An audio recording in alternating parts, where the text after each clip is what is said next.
Olá, pessoal, todos são muito bem-vindos ao nosso curso básico de teologia. Hoje, aula 2. O tema hoje é a natureza de Deus. Quero dar as boas-vindas a todos, dizer que a proposta desse canal é produzir um conteúdo de pregações, palestras, estudos bíblicos. Eu tenho 2 cursos gravados aí, um curso do Panorama da Bíblia, onde estão os vídeos de Gênesis até Apocalipse, são 66 vídeos, comentando um pouquinho sobre cada livro da Bíblia. E agora com o desafio aqui do nosso curso básico de teologia, onde já tivemos a aula 1, tá no canal aí, revelação geral e revelação especial. E hoje a aula 2, a natureza de Deus. Se gostar do conteúdo, se inscreva, dê o seu curtir, também o seu comentário. E se inscreva lá no meu Instagram, @PastorDanielDutra. Para a gente estar mais perto lá no Instagram e eu posso lá mandar um material que eu estou divulgando aqui também, para você receber as notificações aí do que a gente está fazendo no dia a dia. Tá bom? Então, a aula 1 está disponível. Se você não assistiu, acesse lá, a revelação geral e revelação especial, né, onde nós falamos um pouquinho sobre essas duas formas, duas classificações básicas. De um lado, a revelação geral, onde Deus se comunica com todas as pessoas, todos os tempos, em todos os lugares, e a revelação especial, onde abrange uma comunicação particular, uma manifestação de Deus para pessoas específicas em épocas específicas. Acesse aí. E hoje, a aula 2, a natureza de Deus. Então, vamos falar sobre Deus hoje, a primeira pessoa da Trindade. A primeira pessoa que encontramos na Bíblia é Deus. Gênesis 1:1, primeiro versículo da Bíblia. No princípio criou Deus os céus e a terra. Então, Deus é o começo de tudo e o fim de tudo. Não podemos compreender Deus. Falar uma aula sobre a natureza de Deus é até uma forma um pouco, vamos dizer, exagerada, porque nós não vamos conseguir desvendar o mistério de quem é Deus, né? Teologia é falar sobre Deus. Nós tentamos, mas não estamos colocando Deus aqui numa caixinha ou dizendo quem é Deus. É só um início de conversa. É só alguns indícios de Deus. Uma vez Moisés, né, que era chamado de amigo de Deus, Moisés, naquela amizade com Deus ali, ele pediu para ver Deus, né, face a face, pediu para ver o rosto de Deus, e lá em Êxodo 33, verso 23, Deus falou para ele que Moisés viria somente as costas de Deus, porque a face de Deus ninguém pode ver e permanecer vivo. Então Deus é esse mistério, não há como compreendê-lo plenamente. Há 2 conceitos distorcidos de Deus, né? Quando a gente fala Deus, alguns veem Deus como aquele oficial de polícia, né? Aquele que está procurando os erros das pessoas, punindo, um extremo, né? Uma distorção. Deus como se fosse alguém fiscalizando todo mundo, né? As câmeras de Deus estão em todos os lugares.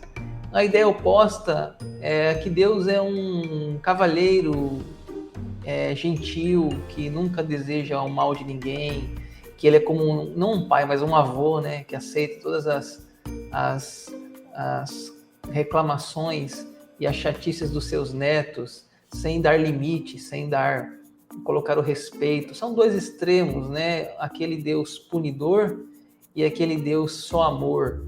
E a gente então precisa encontrar aqui um equilíbrio, né, entre esses 2 conceitos distorcidos de Deus. Para falar de Deus, podemos falar de um conceito chamado imanência e transcendência, né? O que é imanência?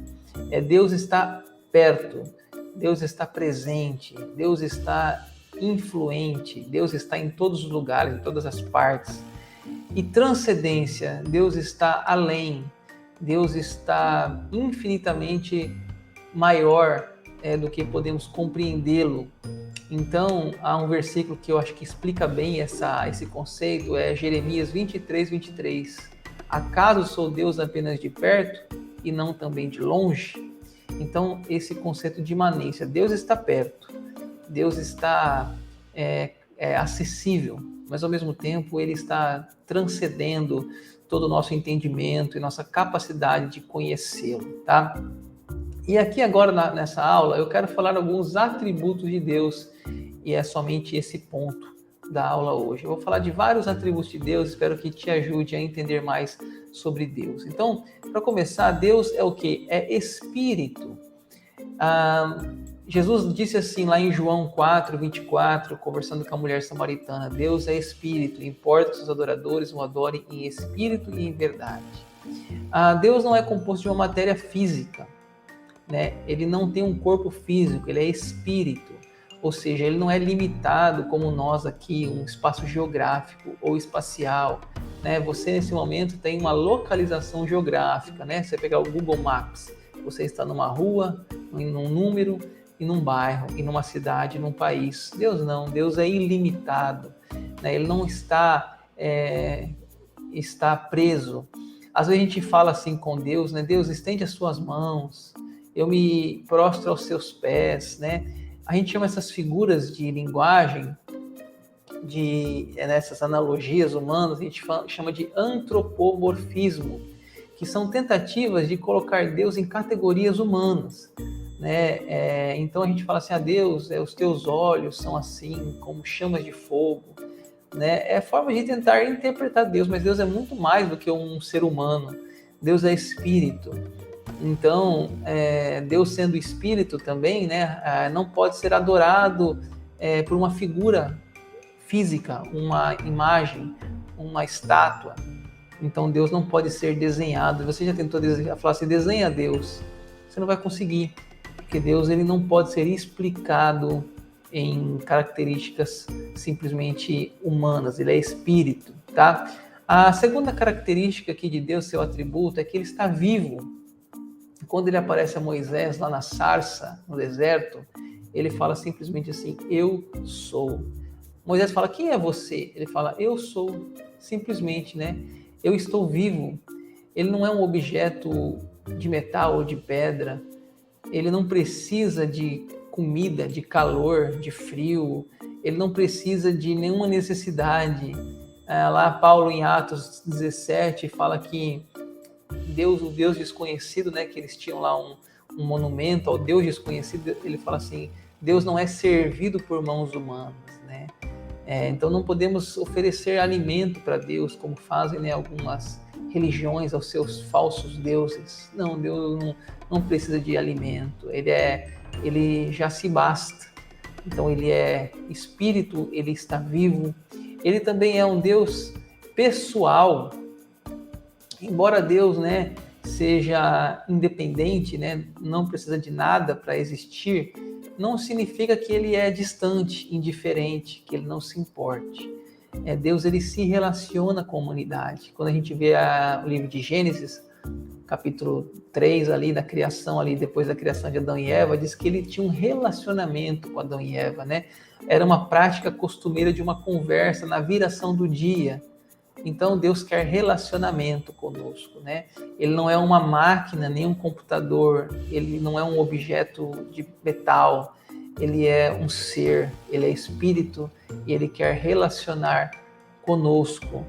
Além de pessoal, ele é infinito, né? Ele é infinito. Uma vez eu fui despedir de alguém, fui até a porta da igreja e disse assim, vai com Deus. E a pessoa disse, fica com Deus, né? Achei interessante, na hora me deu um choque assim, vai com Deus, fica com Deus. Ou seja, ele vai, mas ele fica. Ou seja, ele é infinito, ele não tem uma localização, uma limitação. Qual a idade de Deus, né? É uma pergunta imprópria. Qual a idade de Deus? Porque ele não é nem mais novo, né? Ontem ou mais velho amanhã, porque a idade dele é infinita, ele simplesmente não tem idade, ele é o criador da idade. Então, Romanos 11:33, diante de tamanha profundidade de pensamento teológico. Paulo fala assim: ó profundidade da riqueza, tanto da sabedoria como do conhecimento de Deus, quão insondáveis são os seus juízos e quão inescrutáveis os seus caminhos, né? Não podemos entender quem é o homem para duvidar, para questionar a Deus, né? Somos simplesmente aquele barro na mão do oleiro, mas ele é mais, ele é livre. Deus é livre, né? Deus não não tem obrigação de fazer nada conforme nós queremos que ele faça. A oração do Pai Nosso diz: seja feita a tua vontade, né? Efésios diz: de acordo, as ações dele são de acordo com o beneplácito da sua vontade. Então, Deus é livre. Você não pode dizer: eu não concordo com isso, não concordo com aquilo. Ele faz o que ele quiser. Deus não é democrático. O reino de Deus não é democracia, é o reino de Deus. É o reino da vontade soberana dele. Os homens são falhos. Se você for num reino, numa monarquia, aquele rei ele é falho, fraco, mas Deus não. É tudo perfeito. Ele é o próprio criador de tudo. Então, ele não tem nenhuma obrigação de fazer o que nós queremos, né? Às vezes a gente vai a algumas igrejas e fala: decreta a tua bênção, né? Como se Deus fosse escravo e nós fôssemos o Senhor. O que mais? Deus não muda, né? Deus não muda. Qual é a altura de Deus, né? Deus está crescendo, ele tem 1,80 m, amanhã 1,90 m, depois 2 metros. Não, ele não muda. Não há como decrescer, nem como crescer, nem fisicamente, nem intelectualmente, nem emocionalmente. Ele é Deus, ele não tem modificação, ele já é a perfeição. Então, Deus não muda. A Bíblia fala que quem muda é o homem. Deus não pode mudar. Ele não é homem para mentir, né? Então, Deus não muda. O que mais? Deus é santo. É um aspecto importante da sua natureza, é a sua santidade. Ele é bom, né? Não há pecado nele. Ele não participa do mal. A bondade e a pureza são características. Lá em Levítico fala: sede santos como eu sou santo. A pureza, né? O que mais? Deus, ele é correto, ele é reto, retidão. As ações que ele toma, as decisões que ele toma são decisões assertivas. Lembro de uma conversa que Abraão teve com Deus, lá quando Deus enviou os seus anjos, ou ele próprio desceu lá para ver a maldade em Sodoma. Abraão fala assim: longe de ti, Deus, de fazer tal coisa, matar o justo com o ímpio, como se o justo fosse igual ao ímpio. Longe de ti, não fará justiça nessa terra? Sim, Deus é justo. E ele faz o que é bom e o que é correto, mesmo que isso aos nossos olhos pareça errado, né? Ele é justo. A justiça de Deus significa a correta aplicação da sua lei. O livro de Gálatas fala: de Deus não se zomba. O que o homem plantar, ele colherá, né? Então, Deus não tem favoritismo nem parcialidade. Deus não é comprado por uma sentença financeira, né? Deus não vende uma sentença por uma questão financeira. Deus não é um juiz iníquo, um juiz ladrão. Não, ele é justo e nada está oculto aos seus olhos. Mas Deus é mais, Deus é amor. Muitas vezes você vê essa palavra na Bíblia, que ele é amor. 1 João especialmente fala: aquele que não ama não conhece a Deus, porque ele é amor. João 3,16 talvez é a mais conhecida: Deus amou o mundo de tal maneira. Quem também nunca ouviu falar a parábola do filho pródigo, né? Lucas 15. Inclusive, Lucas 15 tem 3 parábolas que falam de amor: a parábola da ovelha perdida, da dracma perdida e do filho perdido. Deus é amor, é a sua natureza. Mas ele também é mais, ele é onipresente, né? O que é onipresente? Que ele está em todos os lugares, né? O salmista fala no Salmo: se subirei ao céu, lá tu estás. Se faço a minha cama no abismo, lá também tu estás. Para onde fugirei da tua presença? Deus está em todos os lugares, mas ele não é só onipresente, ele também é onipotente, ou seja, ele pode tudo. Ele pode todas as coisas, ele pode fazer um mar se abrir, ele pode fazer chover nessa terra e providenciar uma arca para Noé, sua família. Ele pode transformar água em vinho. Ele é onipotente, ele pode tudo. E não só onipotente, mas ele também é onisciente, ele sabe tudo. O salmista diz, ainda a palavra não me chegou à boca, né? O Salmo 139, e tu já sabes o que eu vou dizer. Deus tem conhecimento perfeito de tudo, né? Nada foge, nada é insignificante, tudo ele conhece. Então é isso, né? Essa seria a aula para hoje, Natureza de Deus. Agradeço a sua companhia. Semana que vem na próxima aula, né?